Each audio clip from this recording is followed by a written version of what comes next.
Halo. Wewe mbona nakupigia simu zangu mwanzo wa asubuhi hutaki kupokea? Hujaziona simu zangu toka saa 4 nakupigia wewe, toka saa 4 nakupigia simu mke wangu. Hutaki kupokea mpaka nimefanya maamuzi napanda mwenyewe gari nakuja nyumbani. Hey, y'all come look at this. Nini? Hujaisikia upo shughuli? Shughuli gani sasa? Sasa hizo uko shughuli gani muda huu? Hiyo nyumba ya jirani mtoto alomaliza la 7 wewe unafanya shughuli na unaenda, hiyo ni shughuli hiyo? Acha ujinga bwana. Wewe jana nimekwambia leo mjomba na shangazi wanakuja hapo nyumbani. Hapo naambia ulikuwa shughulini. Hapo tabia umeanza lini hiyo? Basi rudi nyumbani kawaangalia wale wazee washafika pale toka asubuhi wako pale.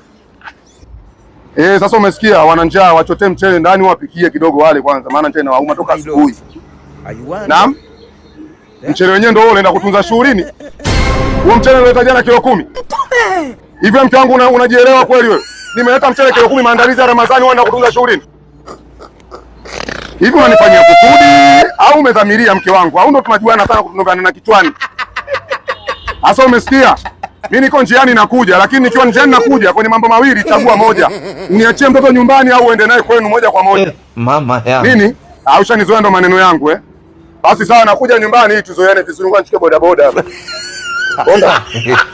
Niache hapo nikazoeane na mke wangu leo. Ananichukulia poa. Yaani anunua mchele kilo 10 maandalizi ya Ramadhani mama. Yeye anaenda kutunza eti shughuli mtoto sijui nyumba jirani kamaliza la 7. Aenda kupeleka mchele kilo 10. Maisha haya mjini jua linawaka namna hii mama.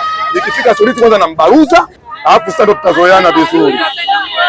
Acha nichukue boda boda mama.